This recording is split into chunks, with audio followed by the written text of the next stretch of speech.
Yo, guys, it's Kyle coming at you from Bain's Film Reviews with the season finale of Bain's Film Review podcast. I'm so excited to have with me today William Hellmuth, the director, the producer, and the director of photography for a fantastic short film called Dixieland. Dixieland showcased at the Holly Shorts Film Festival just a couple of months ago. That's when I fell in love with it. It's absolutely fantastic, and I'm so excited. This was a couple of months in the making, this interview, and I'm glad that you ended up being the season finale here. So thank you so much for spending some time with me. I am happy and honored to be here. Thanks for having me. And Yeah, the season finale too, that's great. I'll try yeah. to do a good job. Don't Well, want to disappoint. um, so I always start with the same question, and I'm going to veer from that because this has been bothering me since I watched the film the first time. Where can I find the song from the end of the film? Oh man, yeah, it's funny. I was just talking to Jay about that because I mean that was made for our film. Hmm. Um I had found when I first read the script, this is a little bit of a tangent, but No, when that's I fine. first read the script from Jay, I was reading it, and I'm reading, I'm like, oh, that's pretty good. That's cool, like, and but like I always look for like the ending moment, in a Yeah. film, 'cause, the thing that's really gonna stick with someone. And in the script, it outlines like how you hear, the Dixieland starting to be sung, but like a little more thoughtful and somber and all that kind of stuff. And Hmm. so in that, I was like, oh, I've got to find the right version. So I just, started searching like for different covers of Dixieland, and I found one by a different band that was all, that was slow and like close to what I had in mind. And as soon as I heard it, Hmm. I thought like, this is it. If we can get this kind of rendition of that song, then then it's going to bring the movie together. And then we got our composer Morgan on board, and he just kind of like blew us away with this. He just like disappeared for in his room after like a bunch of back and forth for a little while. He like Yeah. disappeared for like a week, and then just sent us this song. And Jay and I were like we like I actually remember I was driving home from another from a shoot, and listened to it in my car, and just like I listened to it like three times in a row because I was so blown Yeah. away by it. And then I like, got a text from Jay, did you listen to the song? And then I called him, and we were just talking like, this is so good. And anyway, so all that to say, it's not, you can't listen to it anywhere right now, but I've been talking to him about it because we love it so much that we're like, we got to get it out there. Yeah. Maybe we drop it on YouTube, or just like get it out on Spotify or whatever, just because I think it's a good cover. I think Morgan did a fantastic job with that. So I'm It's glad to hear wonderful. you liked it. Yeah. So it's one of those things where I watched it a couple months ago when I watched it initially. And I loved this song.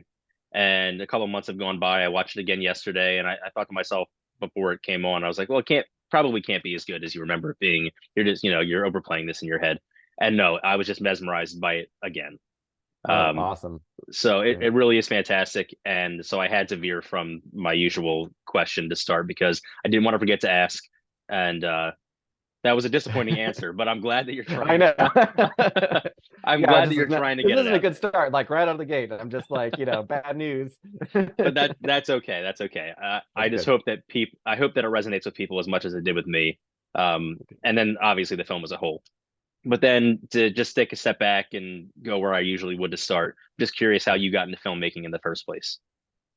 I can't remember a time when I didn't want to make movies. Okay. It's from honestly, my earliest memories were me pretending to be in movies and make movies and everything. I grew up in New Mexico, Okay. in Las Cruces, and then I would go out when it was we'd have windstorms, and I'd go out in the wind because the sand blowing everywhere felt like a dramatic scene in an army movie or something. So I'd Yeah. go out and play. I'd be kind of like playing army, but really it'd be movies. Like I Yeah. wanted to make, I was creating scenes and everything, and dreamed of like making those into movies when I was Mm. older. And same thing. We moved to Texas right before high school for me, and same thing. I'd get friends together, and when I was really young, I'd make little Lego movies, and or not even just Lego movies. I'd make movies with me and my friends when I was just a little kid, you know, and I kept doing that through high school. And it's just like, it's one of those things where there was just, it's hard to even say what it was, you know, but Yeah. like literally from, you know, when I was like 6 years old, my mom has a home video of me where I'm asking her if I can use the camera, you know, Yeah. that she's holding, you know, and like just there's never been anything else I've wanted to do. So That's yeah. incredible because I'm 33 and I don't think that I've loved anything for that long. I mean, other than like, my parents. I mean, I Yeah. can't think of a thing that I loved when I was 6 that I still love now. So that's That's incredible. funny. Yeah. Yeah. Yeah, it's Um, yeah.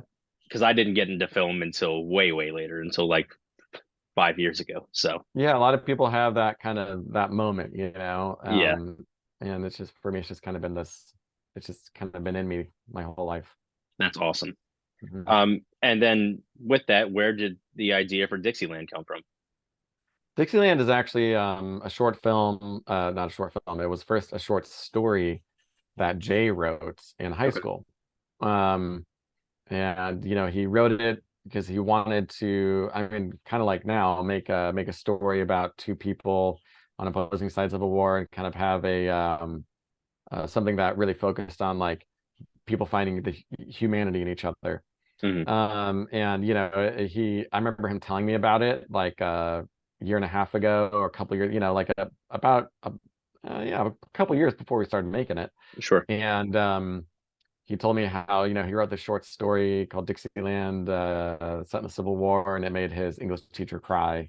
And we were we'd already made another film together, a short film called Alone. It's a sci-fi film up on Dust, Okay. and we've been pitching the feature version of that now for, you know, to various people for a couple years. And so after a couple years of pitching that, we both started feeling like, well, we can't just keep pitching, we got to make something else, you know, Yeah. we gotta keep creating. So we were having a phone call about like, what should we do? And I told him like, well, you told me about this Civil War story and the premise of it sounded pretty cool, you know, two guys from opposing sides of the war. Hmm. I think you should go write that. And he was like, you know, you might be onto something. So he went off and wrote it. And I mean, his first drafts are always great. Like Jay is a meticulous outliner and planner. So whenever he Okay. actually gets to putting something on paper, it's just polished, you know. Yeah. So which is great. And so we had the script developed a lot since that first draft he wrote for me, but not in terms of story structure. How it developed was initially Chuck and William, the Confederate soldier, Hmm. were just a Union and Confederate soldier, you know, both white, both about the same age. And Okay. then about sitting with it for a little while, we had the idea to change it so that Chuck was a black Union physician. Hmm. Um, and kind of just to kind of put them on even, for, you know, more opposites. and Yeah. and honestly, partially because that idea kind of scared me a little bit because I feel ill-equipped to really speak to that experience, you know. Sure. But sometimes those are the stories I like to dive into the most. And so, because you know that's challenging, it kind of forces you to really look at things. And then it developed even further from that to not just a black Union physician, but someone who was like an older position as well. Yeah. And that changed because I shot a movie last year that co-starred Tony Todd, Okay. and he and I became friends, and I started just watching him act and thinking like, man, he's so good. Yeah. And so, you know, Jay and I started thinking about it, and we just thought, actually, like, this would be awesome if, you know, if he played Chuck and Yeah. bring that gravitas and that weight and experience, you Yeah. know, the role. Um, so yeah, that's to make a short story long. That's where that came from. Fan Fantastic. So Yeah, my next question was going to be, how did Tony become a part of this, and then how did Philip become a part of this? Because yeah, I mean, very much like their characters, at least from from what I know of them, they're drastically different in the world of film. I mean, I know Tony from films like Candyman and the Final Destination films, mhm, and I don't know Philip from anything. Yep. and they're so equal in terms of their talent. So you kind of outlined, how Tony came into it. So what was the casting process like for Philip? So like I said, Tony came in through the connection we had in that movie, sent him the script right, Mhm. pretty much right when we wrapped, and he loved it. Philip is actually an old friend of Jay's. They've been friends for a Okay. long time, and Philip is, I mean, obviously a really good actor. Yeah. And he does a lot of Shakespeare. He's traveled around the country doing a lot of that, which really shows, I think, in Yeah. Dixieland, his dedication to like things like dialect, accent, and just mannerisms. Um, and Phillips also, he's just kind of like I've seen him do read script reads before. So Mhm. he'll come in and help Jay and I out sometimes when we're testing out a script. We need to hear things read aloud. He's always been down to Mhm. just kind of come and read with us. And I mean, every time I've seen him read, I'm just like, man, if this guy's this good on a script read, like he's gonna be great, great on screen. Yeah. And yeah, I mean, man, so we decided to cast him opposite Tony, and I always like to have one-on-one conversations with my actors separate from each other before kind of Sure. bringing them both in and stuff, just kind of to develop rapport. And just like so quickly talking with Philip, it was like, man, he's so thoughtful. um I mean, it just like a few minutes in, I just knew like, oh, this is gonna be great. He's gonna do awesome things.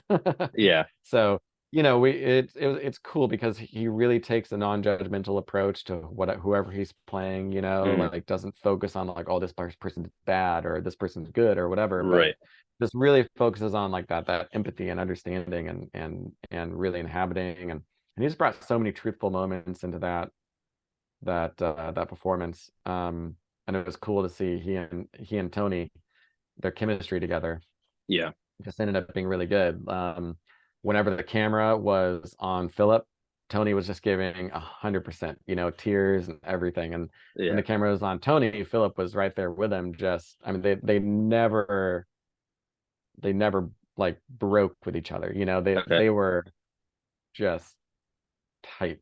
And I think that contributed a lot. Their dedication, not just to their own characters, but to each other Yeah. and helping each other. And that was very cool to watch. It's really Yeah. cool. I mean, Yeah. it's for all intents and purposes, it really is just the two of them for Mhm. basically the entirety of the Yeah. film. Um, and I imagine that that has to, it seems incredibly challenging, just that, only having one person to feed off of and not having an ensemble to work with. Um, Mhm. but then I felt like, so you see Tony, and Tony, most people would recognize Tony when you see him the first time. And I Mhm. think that that kind of adds another level of difficulty for Philip, because Mhm. now you're almost placing this character that's acting opposite him on a pedestal, Mhm. and that makes Philip that much more impressive because Mhm. he never falters. He's as good as Tony every step of the way, Mhm. and I I I can't say enough good things about their performances because they and then something else I want to talk about that I mentioned in the review that we talked about briefly. Um, via email, I want to bring that up Mhm. later, are my favorite parts. But so I want to talk about a part that I was very curious about, which is the opening, because the Yeah. opening is incredibly dizzying. Mhm. And I think I said this in the review that you have the potential at that point to either lose everybody or invite everyone in. And you do a very good job of both dizzying everyone and making them understand exactly what Chuck is dealing with at that time. You understand that his regiment has just been ambushed, even before he tells you that. Like you understand sort of what's going on. But Yeah. also it's very inviting in the sense, again, that you now know what's happening. You Mhm. feel for him, you understand him, and you understand what's going on. So how do you achieve that balance between, you know, taking it too far and being too dizzying and turning people off, and then reeling it back in enough where we're able to appreciate him and then the story as a result? Yeah. I mean, it's always this balancing act. You gotta big picture for me was to do something kind of Saving Private Ryan in the Civil War, open up with that chaos and Yeah. everything, but but at the same time needing to take a couple moments to kind of zero in on Tony. We see him briefly like trying to help a wounded, a dead soldier, Mhm. and checking people and things like that, and running. But for me, what it all really like uh came down to, what was really going to bring it together, so that by the end of that sequence, you're zeroed in on Tony, and the layers of what's going on with him right now, is the final shot before the title card, where we've just seen all this chaos, and then he drops down to the ground, hiding in the grass, and Yeah. and we hang on his face for like 15 seconds or something, long Mhm. time. Yeah. And the tone shifts of the music, we move from grounded realism to just like drums and the kind of the relentless, intensity of the moment. Yeah. And everything else kind of fades away. That's a moment I kind of had in my head for a long time prior to the shoot and the edit, because I wanted to start with this big chaos and everything, and then try to bring it all back to just like this person at the end. Yeah. Yeah, and a lot of that too, like in the moments of the battle, it was just I had a group of 8 Civil War reenactors, Okay. and it's just trying to kind of layer them and just kind of build quick little micro beats that would last like half a second to a second, that we could Yeah. just kind of quickly cut around. And we ended up going even more chaotic than we did in the shoot and the edit. Like my editor Anthony Parisi brought a lot out of that too. Like we were like, he was like, I shot it at like a 90-degree shutter angle, so there's already like some natural jitter to Mhm. the motion. Okay. But then he also was dropping like additional frames, like skipping frames. So, if you watch it, you'll see like sometimes someone just kind of jump forward a little bit, in movement. Yeah. We're just doing a lot of things to kind of like disorient during that opening scene. So yeah. Yeah. It's both disorienting and grounding at the same time. Hmm. So it does a really good job of both. And so I'm going to take a like sidestep here. I had another question. Hmm. So I had a question that I wanted to ask, but I wasn't sure if I was going to ask it, because it might come off insensitive, or it might be taken the wrong way, or whatever it is. So Yeah, with ask it. so Philip, William uses the N word with a hard R. Hmm. Yeah. I'm always curious how actors and writers and directors approach that, Hmm. especially when you have Tony, who's a man of Yeah. color, uh, Yeah. on the receiving end of that. I mean, it's not just a word being thrown around; it's directed at No. him. So, how do you guys Yeah. approach that? I mean, I'm actually glad you asked me. You're the first person who's asked me about that, and I think that is it's an important question. Um, Big picture, how I see it is, it's similar to something like the Holocaust. Like Mhm.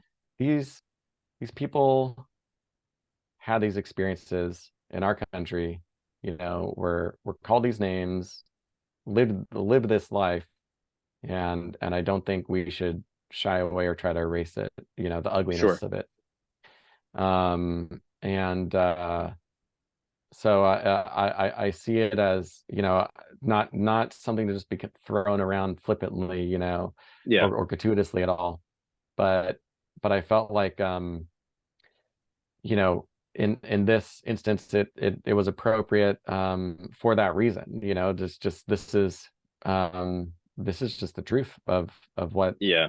people faced. And as far as, sensitivity, a lot of that is just building with your cast, um between me and the cast and the actors, it comes down to relationship, Sure. trust. Tony knows me, he knows I respect him, Philip and Tony respect each other, Mhm. so we're all able to kind of hold this thing and know like this isn't, reflective of us at all. We're not, Mhm. condoning or anything like that, but all of us can team together to try to reflect something truthful. Yeah. And Hmm. like you said, it's not random. It's not out of place. Yeah. It's very appropriate and important to their character development, because that Yeah. creates just a little bit more separation between the two of them before they realize they're not so different. Yeah. So I think that was placed in the best possible spot in the film, and it works very Hmm. well. And it's always something that I Good. was curious about when you use a Oh racial yeah. slur, something that's maybe a little off Well, color. yeah, and some it's even in the editing too. Like we kind of went back and forth that specific moment even a little bit because Tony gives like such a like heartbreaking reaction to that, where he Yeah, kind of stops and like how he kind of pulls back, like kind of like in disbelief, yeah, and it took some work to try to get like to just the right amount where like we're kind of hanging on that moment, hmm letting us kind of sit in that reaction and everything, long enough but not too long, to really to help it land, to give it kind yeah, of the weight that it deserves. right, Hmm. absolutely. Yeah. And then, so back to, I talked about some balance before, and then in the cave Hmm. where the majority of the film takes place, you do a balancing act again between Yeah. intimacy and being too invasive. And I think that it's Hmm. important to be invasive here because we're trying to dissect these characters on such an Hmm. intimate level. Yeah. So how do you create that balance of intimacy and invasiveness that plays out throughout the entirety of that scene in the cave? um Actually, can you clarify what you mean by intimacy and invasiveness a little bit, just so I make sure Yes. I answer it correctly? So, yeah, so there's times when we're so close to the characters that it's uncomfortable. And Yeah. then there's times when we're so close or just close enough that we're like welcomed into those characters rather than us Right. judging them. We're given an opportunity to see them, as good people, regardless of what they've done prior to this. Yeah. So, my background as a cinematographer, I do a lot of these things visually. So when it Mhm. comes to like performances and actors, my philosophy is a lot of times, do some work in pre-pro, but then really just trust your cast and trust your script. Okay. So but then even on a performance level, it's working with the cast to kind of let them know like what are the moments where they're kind of letting the guard down a bit, like when Tony's talking about his dad dying and everything, and Right. he kind of brought to that this idea of like, you know, it's not just about his dad dying, it's about, which is what carries through in his performance to me in that moment. It's not just about his dad dying and how all that went down. It's about Mhm. that and all of the other moments he's seen and encountered since then that almost mirror exactly what he saw his dad go through. So kind of Okay. carry this like long history, and of Right. trauma. So yeah, trying to figure out, and then same with Philip, there are moments where he's kind of got his tough exterior up, and even Mhm. near the beginning, like where he kind of lets it down a little bit. They're kind of constantly like Yeah. doing this with each other. So sometimes what I do, like with the script is I'll go through and I'll mark like just little simple like up and down arrows to, let me know like, oh, guard up, guard down, whatever, and just Okay. kind of work out a rhythm. And it's very like intuitive, there's not much of a formula. A lot of it's built into the script too, though, because Jay's just really good at building in like these natural beats like that. Yeah. Visually, I did a couple things where, which was probably a little riskier, but I like going for things. I Yeah. didn't show either of them in the same shot until Tony hands Philip some water Yeah. near the end of the movie. So there's visual separation between the two of them. Yes. The lighting on Philip as the film progresses, we see his face a little bit more, but also the lighting on his face gets more top down and cool lighting. So it creates like ghostly kind of skull shape on his face. So he's getting more and Yes. more kind of gaunt and dead through the lighting as he's facing his own mortality. Yeah. Yeah. Uh, and that kind of also lets us in a little bit. And then other than that, a lot of just even though I, direct and DP these movies, with Dixieland, I storyboard everything just for myself so I can kind of Okay. map it all out in my mind. And a lot of it's just kind of figuring out what are the moments that like, and again, it's really intuitive. Like like the camera, thinking of the camera as a character. What are the moments where I want the audience's consciousness to kind of lose respect for my character's boundaries and get in their face? And what are the times Yeah. when that I think like maybe are more sacred or something, and I want to kind of back off or maybe go a little more profile or like, Yeah. kind of give them their space, Hmm. and it's just kind of trying to feel that out in the script and the words and the page, and then work out how I can do that, visually and in every other way. Fantastic. Very, very cool. And Mhm. then, so this is what I was looking for to talking about the most was the Mhm. fire. The Oh fire to yeah. me, the fire to me is the most important thing in the entire film, Yeah. aside from the two main characters. Um, so I mean, it worked as a barrier between the two characters. Hmm. It adjusts the tone and the mood of the film at any Yep. given moment, and ultimately, it shows you what's happening to William throughout the course of Yep. the film. Yeah. And I mean, by the end, it's burnt out, and Hmm. without spoilers, we know what happens to William. Yeah. I hope that Yeah. didn't give too much away. Uh, Oh no, no, it's fine. Yeah. uh, Yeah, um, I don't mind. I don't mind, honestly, like spoilers for me on my little film. I'm like, yeah, go for it. As long as it makes people want to watch it, I don't yeah, care. yeah. Yeah. But so I'm curious, basically, why did you choose to use fire for this? Mhm. And then, what's the process of making sure that, because I mean, that's something that you have to take very good care of. It's not like you tell someone, go do this, and then they do that. You have to manipulate this in a way that you can't manipulate characters or actors. So, what's the process of making this work the way you want it to? Well, I mean, the whole fire was fake the whole time. Okay. So that helps just the control. Yeah. I was able to use at the time it was a new light from Aperture Lighting, a great lighting company, and Mm. and I could activate different pixels on the lights so that you have the Okay. as they're activating, like if you ever set it afire, you see shadows moving around on someone's face. Yeah. And at the time, at least, there weren't really, it was very difficult to do this without this light. And so because I was able to put one light kind of between them, whenever you're looking at them, you see the dancing shadows on their face. So like Hmm. for me and the dancing, like firelight, there's a fire obviously in the script and everything, and I decided early on I really want to just really lean into this fire being the only source of light Hmm. in the cave. um and because, well, a lot of reasons you said, like it's what's connecting them and what's separating Yeah. them. Yeah. It's the warmth of the fire that brings Chuck in, and um and it's the fire that's physically between them. Yeah. And it's as the film progresses, we can see it shift and die and all that kind of stuff, Yeah. just as William is. So Hmm. I think um for me, a lot of it was like like when we got into the color grade and everything, wanting to um make it's not true black and white, but we desaturated all the colors in the cave except for the fire and really leaned Yeah. into that kind of like copper tone. um and yeah, I mean, it's you pretty much nailed a lot of the actual symbolism around it. It's just that it's Yeah. that that that journey. And I really like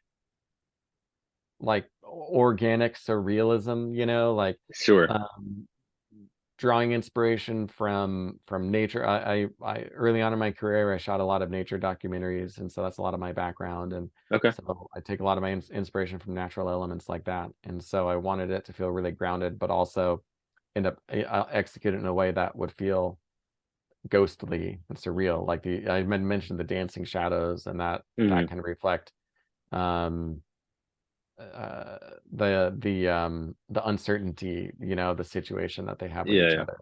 And so there's just so much about inherent about a fireplace to me that seemed to really hit like all the different um uh points that I wanted to hit, character and visually. So Yeah. It kind of it works uh to the note that we're slowly peeling these character layers of mhm. these characters away, and it's very raw. There's nothing artificial about what's literally shining light on them.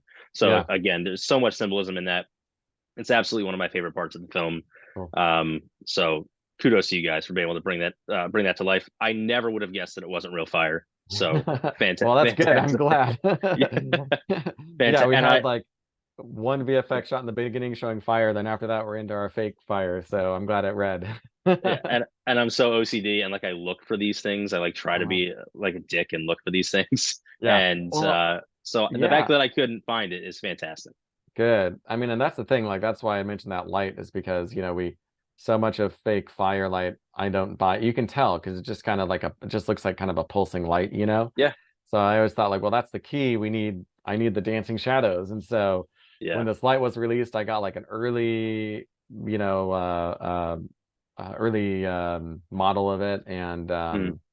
and it wasn't like the fire effect wasn't something that was like advertised as some sort of like great feature, but just looking at all the different pixels, I was like, I'll bet you I could do this, and it Yeah. worked. And so, that was fun. Very, very cool. Um, and so since you don't care about spoilers, the film ends with William being buried Hmm. and Chuck first burying him with his gun, and then he holds on to the banjo for a second. And a part of me was hoping that he hung on to it. Was there ever a time that he hangs on to the banjo?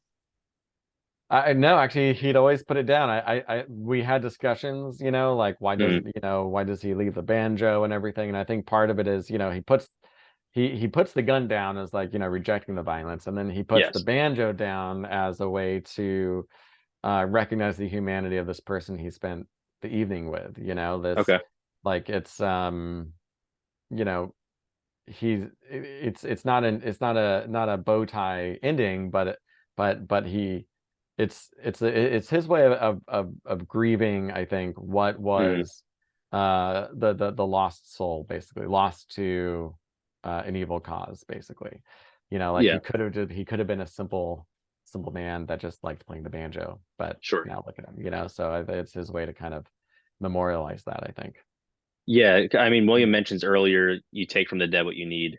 Mhm. And that is where that's when what I went back to is when he puts the banjo down. He was kind of denying that, and also saying like, you're not just something that I take things from. Like, I have some respect for you. Yeah. So Hmm. I really, really appreciated that. I kind of wanted him to keep the banjo. I wanted him to keep a piece of William because I felt Yeah. like they had grown closer throughout. But I think Well, he I does take his boots at the end of the movie. yes, yes, Yeah, because he needs those, but yes, yeah, yeah.